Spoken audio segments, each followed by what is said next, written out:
Hey, hey, hey, it is Sarah Jane.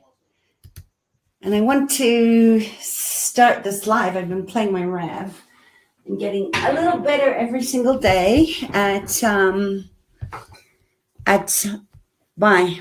is live TV. My husband is leaving.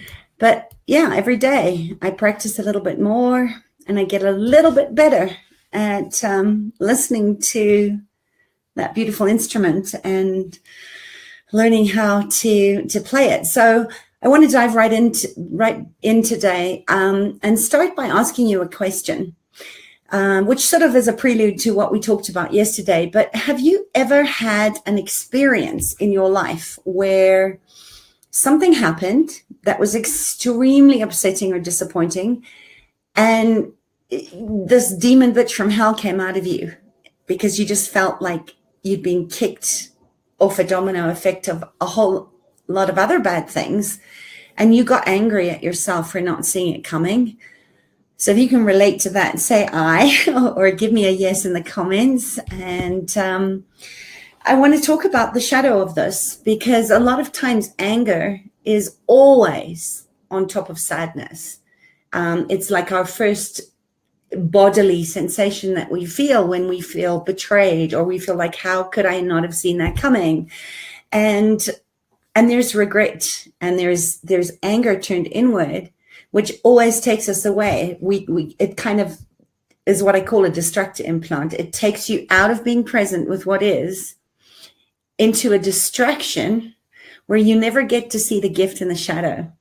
And I think that part of that is being human. And I want to have a real honest conversation around shadow work and really taking a look at this, because it's so heavy and it often stops us from living into our joy, living into our bliss, into a state of abundance and alignment and joy and all those beautiful, good serotonin and dopamine feelings. And I'm not saying that you have to be that way all the time, but if you have ever felt that way, I really want to give you 5 of some of my best steps to do the shadow work in a way that's compassionate and kind and caring to yourself, and also to start using the energy of anger as a potency, or sadness, or whatever emotion is your sort of standard go-to one, to really align with your soul's calling and stay real and stay raw and authentic. And just remember to tread lightly on your soft-bodied being. Have compassion for yourself when you're doing this kind of work. Hello, Colin. Nice to see you here. Because I know it's tempting to beat yourself up and ruminate on all of the things that you should have done differently. But that only inhibits our ability to learn and grow and expand through the process. And for those of you that don't know me, I am fondly called a traumatologist or a trust doctor, because I'm really on a mission to support people and animals to return to trust and come back to their hearts in a way that they can stand up. Hi, Christine. Nice to see you. We're talking about shadows today. So great. If you have any questions or comments, type them in the post below, because these conversations are always so much more rich and deep and full when it's a conversation rather than me just talking at that little green dot on my screen. So in my many adventures and my big PhD of life experience, to find my own way through all of this, I did become a bit of a personal growth junkie and a master energy healer and an intuitive guide and an animal communicator. And I've picked up so many tools over the years that I couldn't even begin to count them all. And if you're here and you're a kind, sensitive empath that wants to make an impact in the world with your unique gifts and capacities, you're in the right place. I know what it's like to take 1 million classes and courses and have certifications and everything. And I have a lot of those. And I also have a burgeoning bookcase that you can see behind me. It's only half of what I have, because I'm hungry for knowledge. But I also know that to have knowledge without the training is not useful. So I'm all about pragmatic psychology and giving you just some of my own insight and awareness of what's got me out of some really dark places before. And one of those tools that I have studied intensely is shadow work, alongside the attachment theories with Psyche, because the two go hand in hand. Whenever we're in shadow, or we're not able to create our own safety, we go into ambivalence or avoidance or shut down. And I want you to move up through that in a way that really gets you back to your heart and back into doing your great work in the world. And I don't know if you know someone called Debbie Ford, but I remember once hearing her talk, and she said that she was doing a talk once, and someone in the audience shouted out at her and said, "You're a effing bitch." And she said she was horrified because she knew internally that she was a bitch. But she couldn't understand how that person could have nailed it, because she thought she'd done such a good job of hiding that part of herself. So, after hearing that story, I was like, my kind of soul sister. I've read her book. I think her work is amazing. So if you don't know her, look her up, Debbie Ford. She wrote an amazing book called Spiritual Divorce, which is dog-eared and has a lot of great information in it, and some super exercises too.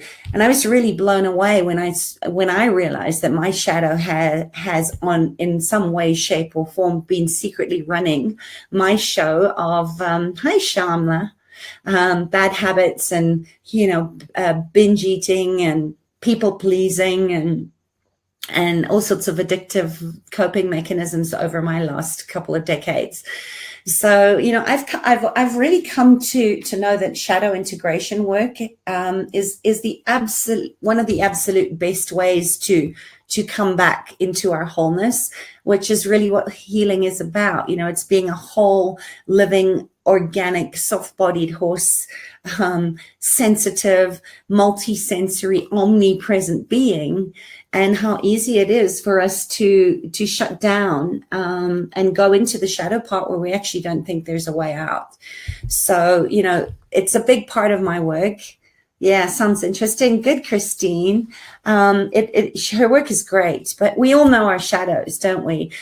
So, because the shadow work is such a big part of working with me in resolving trauma from the root cause of when you chose or decided that was how it was, right? Conclusion, not question, takes you out of choice all the time. And I get a lot of questions about this because I get that it sounds pretty scary, especially if you haven't done a lot of this kind of work before. And I won't lie, shadow work is some very deep end of the pool kind of stuff. And if you've ever done the mindfulness change process with me, you'll know that we go along that timeline and we go back to the seed thoughts, which, in other words, the time of your life, normally pre-7-year-old, where you started to believe the lie of that thought as a truth and spent the rest of your life trying to make it true.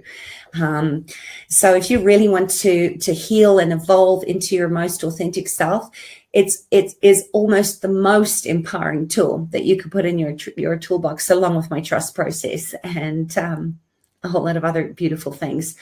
So I want to start with the very basic question of what exactly is shadow work? Because ultimately, when you do shadow work, you're doing the work of radical self-acceptance. You are reclaiming the lost parts of yourself, what I call the fragmented parts, and they talk about this in psychology,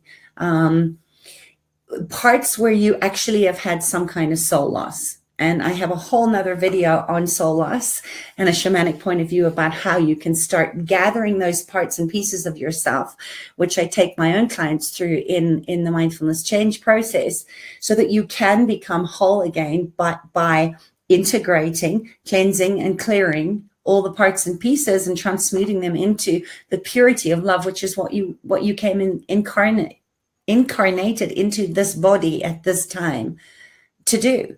So, doing integration work enables you to really move forward with your intentions, your dreams, your targets, and also your soul's calling in a way that's very beautiful.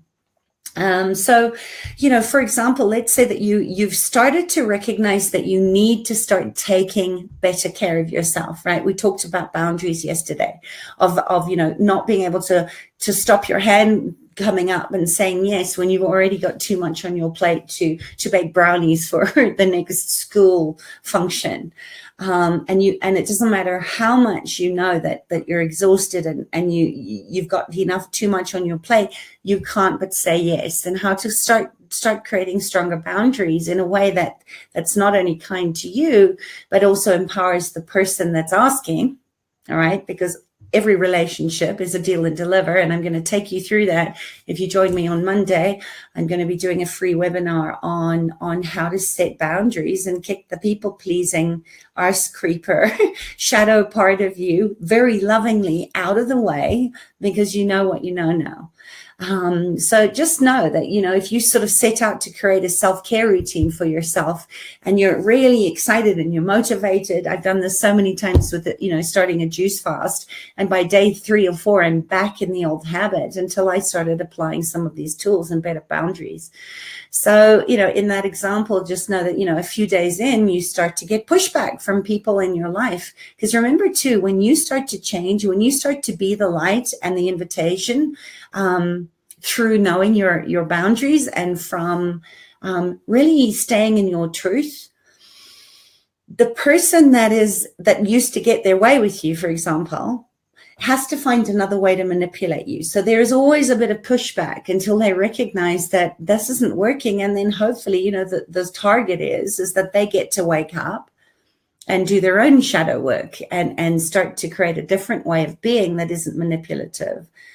So, maybe your kid's banging on the door while you're in the bathroom. In my house, I don't even bother closing the door anymore because I have my Great Dane in there and I have my other dogs in there because they know, wow, opportunity to get a tickle and a bit of a love before I go back to work. So, or maybe it's your boss is trying to guilt trip you.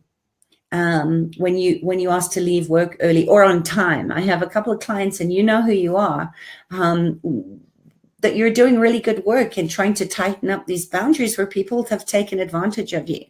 And it's not okay. It's abuse, whether we like it or not, it's abuse. So give me a yes, Christine, Shamla, Jenny, Colin. If you have any comments or questions, let me know. Otherwise, I'll just keep rambling on as an auditory verbal processor. That's what I do really, really well. And I don't do short Facebook lives as much as I want to, because sometimes, we got to just move out of the way. Okay, Christine. Perfect. Well, travel safe and enjoy your grandson. So yeah, doubt and fear always starts to creep in about this whole self-care thing. And I know for me, one of the projections, and I talk about projections and assumptions in the shadow dancing class, was, oh, you're so selfish. All you do is think about yourself. I mean, I used to hear that and get really shamed and guilted into doing things by my husband until I learned to create a different way of saying, actually, you know what? This isn't working for me. And what would you like to see happen here? Which is part of the deal and deliver. And it changed everything in that dynamic. So, before you know it, you are self-abandoning because you're worried about that primary sense. We talked about it yesterday in our sort of reptilian brain, that abandonment or being cast out means death. Okay, because the saber-toothed tiger would get you because there weren't eyes on you anymore. So, before you know it, you probably, like me, have taken yourself off of your own priority list. And you might even secretly take pride in your selflessness, right? The martyr energy that comes up in the archetypes. And that's that, or saying, well, that's what good people do after all. So you start negating that and trying to buy the lie and trying to make it true when it isn't. So, this is probably something that you can all relate to, because I certainly can, is that in that sort of quest to be liked, to be loved, to be worthy, to be enough. Trust me when I say you are enough already. Your ability to focus on yourself always gets pushed into the shadows. And this is where I hear from so many women that are powerhouses. They're, juggling children and businesses and community projects and working with animals and outreach programs and doing all this beautiful work. And they go, you know what? I don't even know who I am anymore. So if you can relate to that, give me a hell yes. Because this is when you start to actually acknowledge and identify and name it without being hard and judgmental and self-critical and unloving to yourself. When you can reclaim those parts and pieces of yourself and integrate the selfish, for example, then and only then are you able to begin to take proper care, truly loving care of yourself. You start setting boundaries and you start telling people how you feel, right? How other people feel about you is none of your business. Remember my mantra from yesterday, nothing to prove, nothing to hide. So ultimately, shadow work is all about you. It's got nothing to do with anybody else.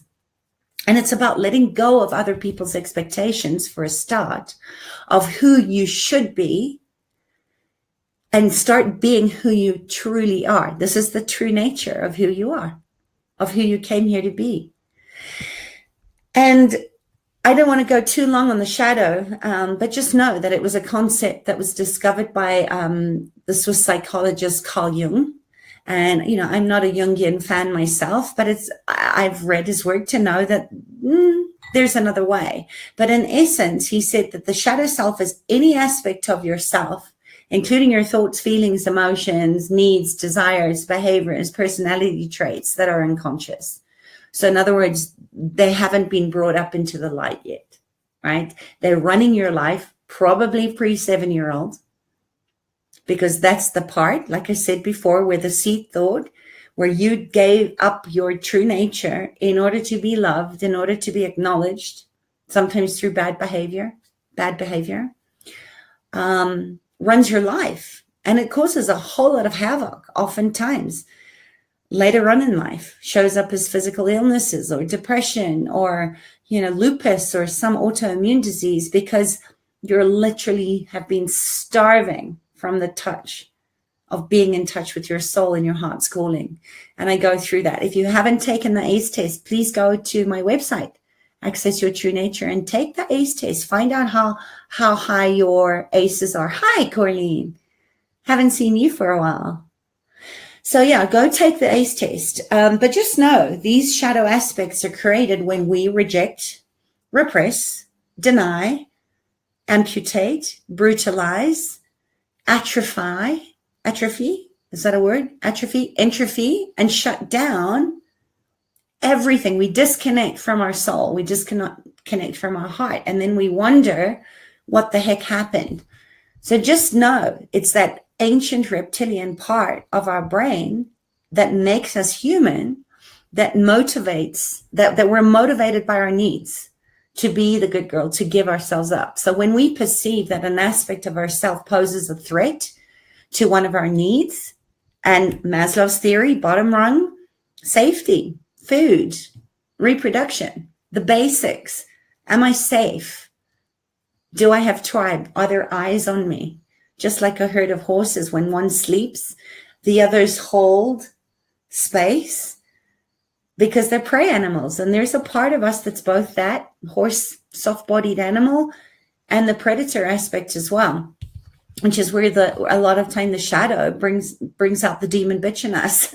So, we push these aspects into the shadows, and we start to blame, shame, and go into the regret and the guilt and the self-flagellation and the self-abuse.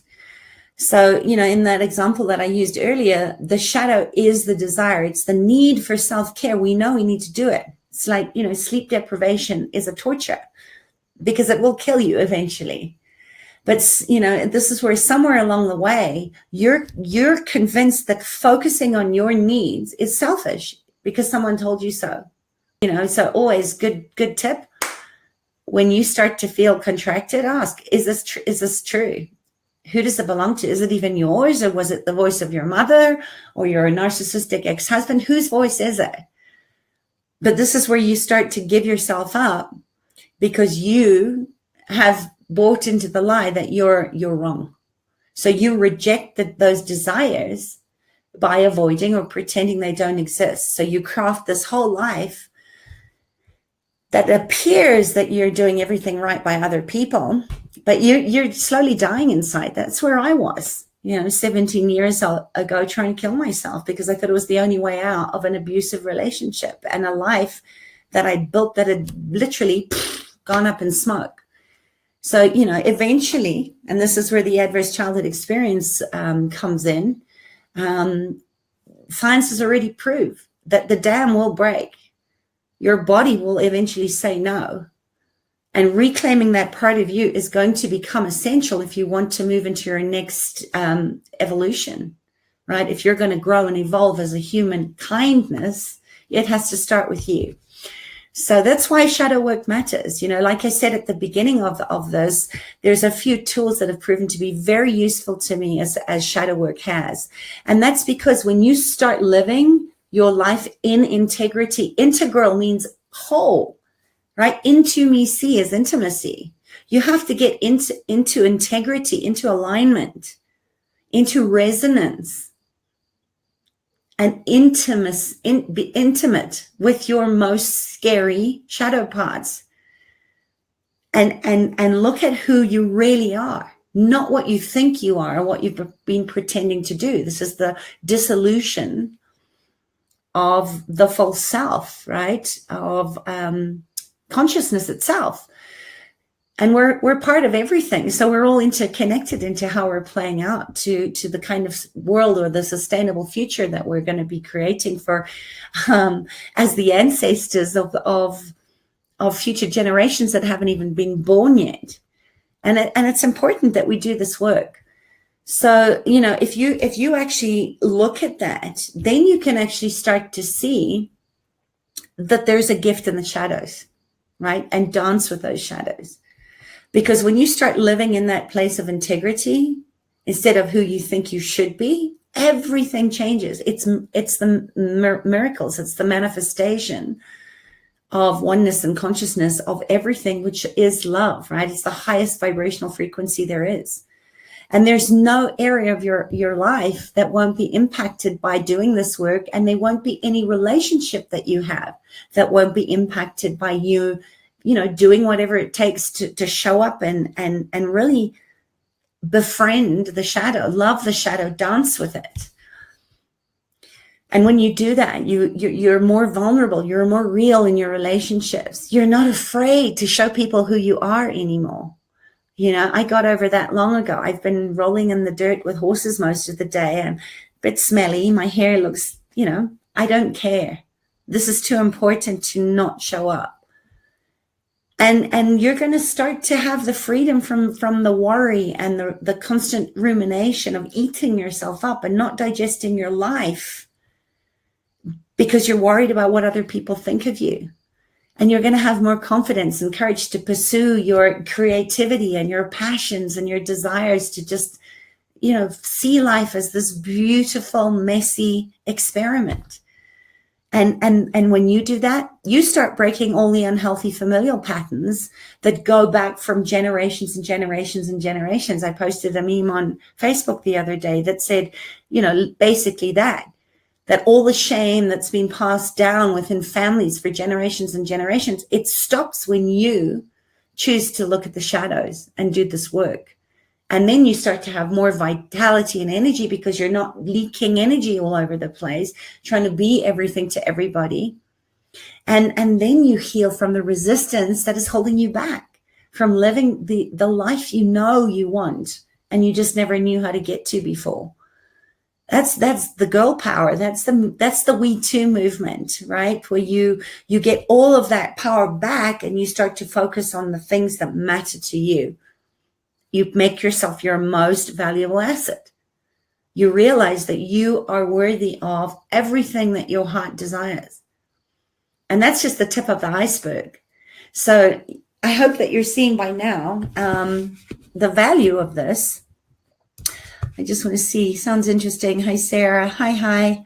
So give me some comments, give me some thumbs up or hearts if this is resonating with you. And if you have any questions. And I'm going to just sort of go into these five ways before I sort of hop off and go and do my family duty for the day. So how do I do shadow work? Many, many ways. The first way that I always start is with trust, right? So it's a rituality. It's about being able to hold a container and create space for myself to do the work, to push pause on the world, to really just slow everything down, to ask generative questions to what the hell's going on here? You know, what the F just happened? And there's lots of ways that I use, but if you're interested in this, please join me on the free webinar, where we're going to really go in and start practicing how to create healthy boundaries. I'm going to really kick that people-pleasing person in you to the curb in a very loving way. And also know, you know, I've kept the special offer bundle of the shadow dancing classes and Illuminate, which was 5 days. So it's pretty much, you get 7 days of me, probably over 12 hours of training that you can start implementing right away. And I've kept it bundled at that beautiful magic number of only $111 until midnight on the last day of April. So, you know, in essence, so just know that through doing shadow work, it really is about taking an honest look at your personality traits. So knowing how you tick. And if you don't know, go take the 5-element archetype quiz over on my website, and do it for your animals too. Because when you know your dosha, when you know how you tick, when you know how the people in your life tick, it's kind of like Gary Zukav's love languages, right? The 5 languages of love. I think it was him. You know, we all respond to life in different ways based on our stories, based on our past life experiences. So that's really the simplistic part of what shadow work is. It's taking a look at your personality traits, your thoughts, your feelings, your emotions, your drives, your needs, your desires, your wants, your values. You know, what do you stand for? And your ability to really fully engage in living deeply happy in your aliveness. Okay. To trust your intuition, to follow your own truth, to stand in trust, to express what motivates and moves you and what you care about, because you're unique. You're the only one of you on the planet, and nobody has your genetic makeup. No one has your specific diamond code or your blueprint. So here are my 5, and then I'm going to go because I feel like I've been going long already. Just checking the comments here. So number one, first of all, you got to identify the shadow, right? And you can do this in a number of ways, but one of the ways that you can do it is by looking at your judgment of others. So where are you projecting hurt, anger, frustration, malevolence, beneficence on other people? Because what do they say? You know, it's always pointing back at you. You are the gun, the environment is the trigger. So, you know, we're given the most incredible opportunities every second of every day to really show up as that high vibration of love, that frequency of looking at where am I, you know, everywhere I look, there I am.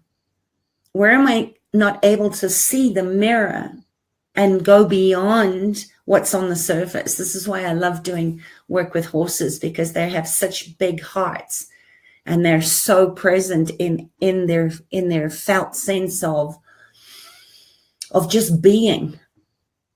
And they mirror back to us all those, you know, those lies that we tell ourselves, what we're mirroring in how we're limiting ourselves and self-harming ourselves and holding ourselves back through these labels and diagnoses and prognoses and judgments and rejections and expectations and separations and all that crap.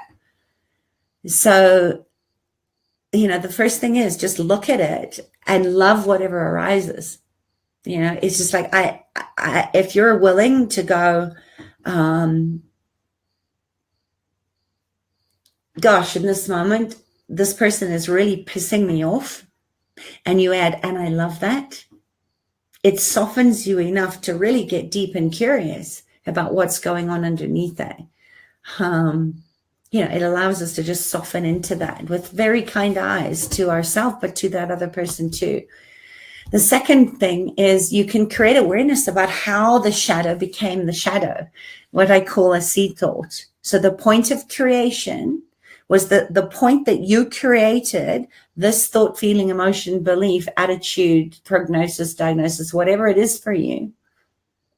And then literally locked yourself in an encapsulated prison, because that's what we do to ourselves and our body and our nervous system and our mind, where we think we can't change, choose, or institute a different way of being with that feeling.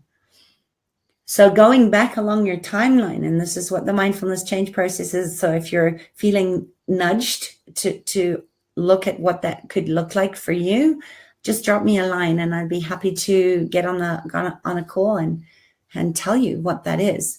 But it's really about going back on your timeline, generally pre-7, sometimes other lifetimes, to the point that you created that seed thought or that shadow.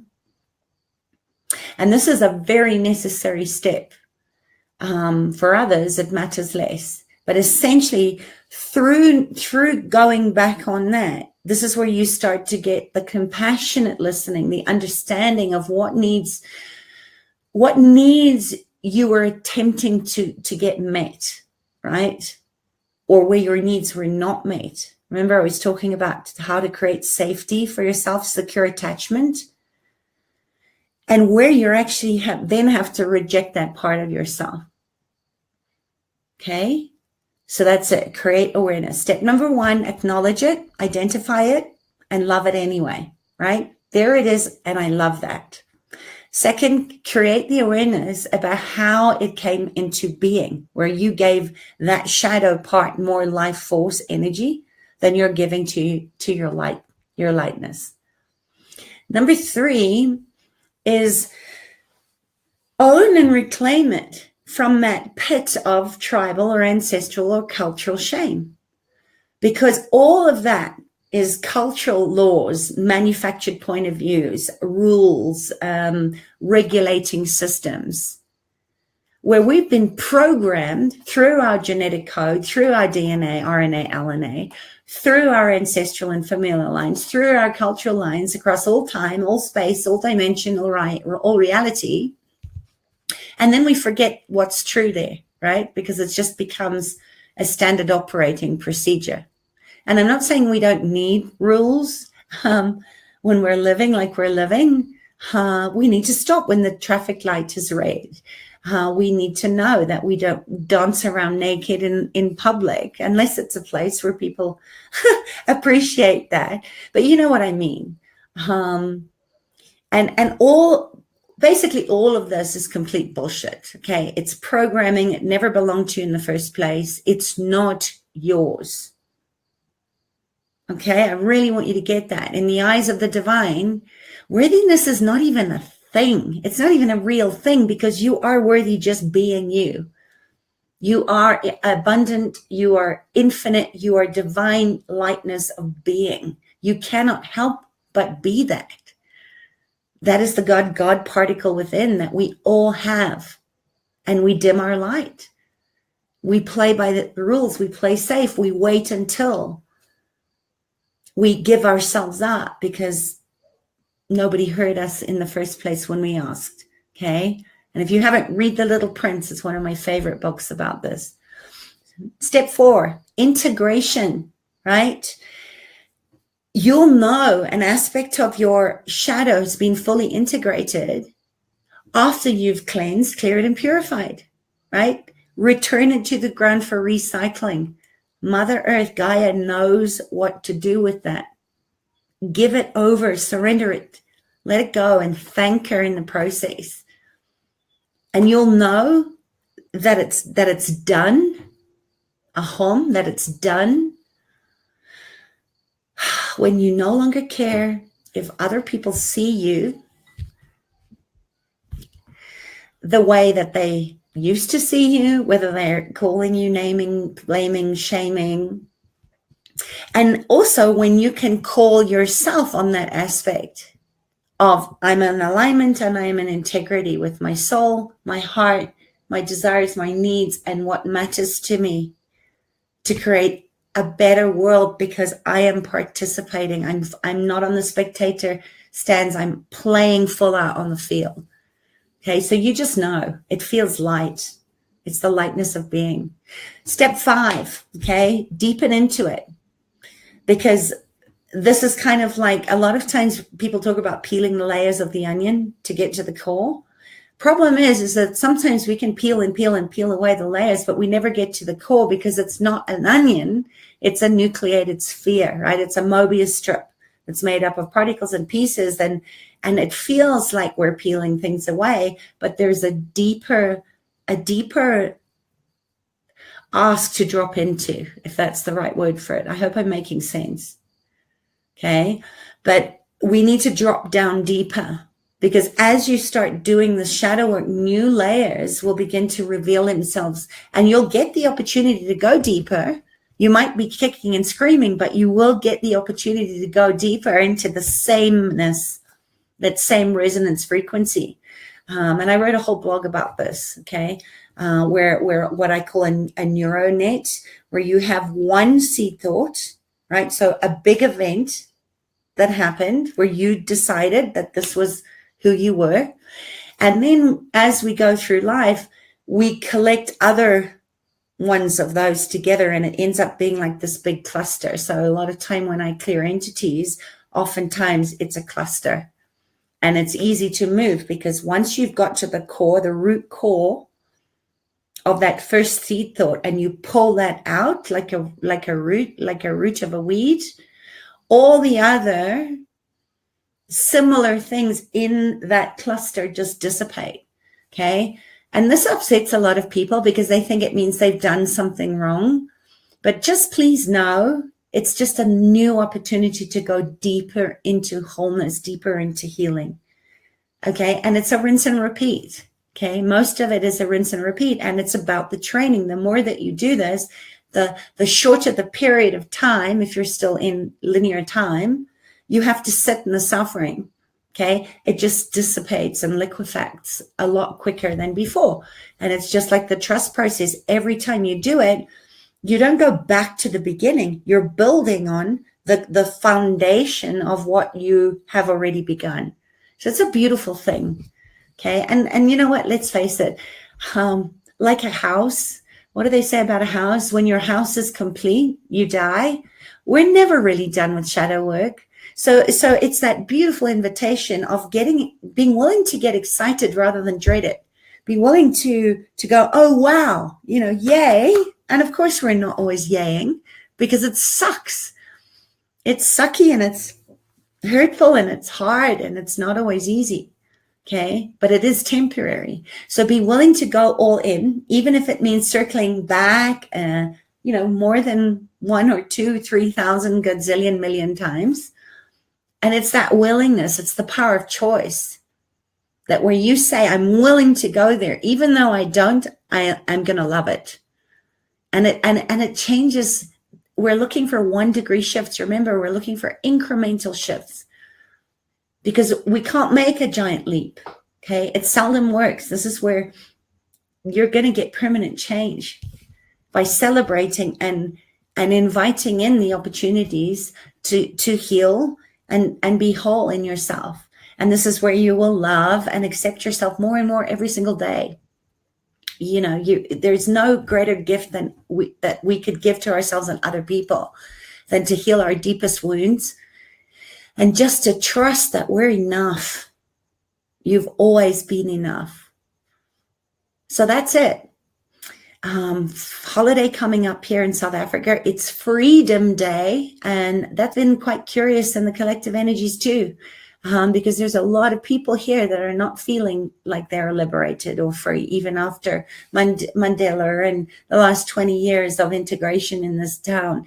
A lot of things on first glance don't look like they are evolving at all. So if you are in South Africa, wherever you are, the freedom lies in the power of the choice, in how you're responding to your life, and how you're allowing life to move you to beautiful, deep experiences. So if this resonates with you, I hope that you'll join me. As I said, I just felt called to do another free masterclass. I haven't done one for a while.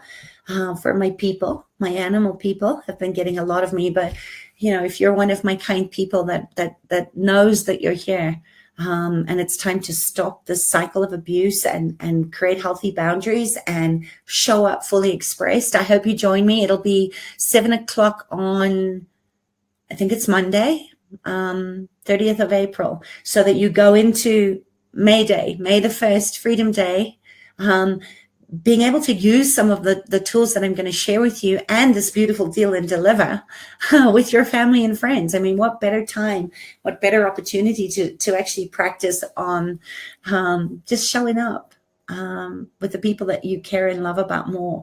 And if you are sort of feeling a nudge to go deeper in honor of Freedom Day, that bundle of the shadow dancing class, which is all about turning blind spots into truth telling and triumph, so that we can really look at the shadow dynamic of projections and assumptions and turn it into a very beautiful, generative, two-way conversation. I'm offering that still, with all the meditations and the 5-day Illuminate Your Gifts in the Dark, which was a 5-day, a 5-part series, where I'm going to walk you through all of this and get you back into your joy, get you back into your true nature. And that is still available until midnight on May the 1st for only $111. So ask yourself, if you choose to say yes, write your permission slip and invest in this, will it give you what you want? And get really honest with that, because you're already in training, because we've started this conversation yesterday. And notice what comes up for you, because it'll be a shadow. It'll be somewhere where you don't think you're worthy or deserving. And, let's face it, money loves fun people. Money is a very high vibrational frequency. And money also likes to circulate, right? It needs to circulate, just as we do.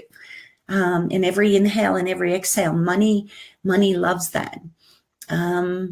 So this is a great opportunity for you to start going deep into the shadows and look at some of your money trauma, and maybe that's ancestral or familial, and we'll look at that. If you're watching this on the replay, thank you for being with me. I wouldn't be here doing this work if it wasn't for you and your asks and your generosity to stay and have these conversations with me.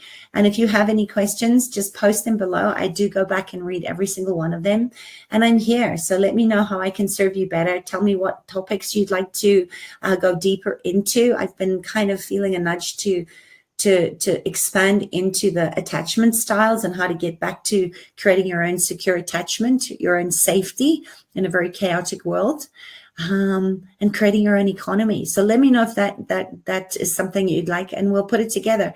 And on that note, I wish you a beautiful evening or a day wherever you are. And just know you are loved, and you are so loved. I see you, I honor you, and I celebrate you and your shadows. All right. Bye. Mwah.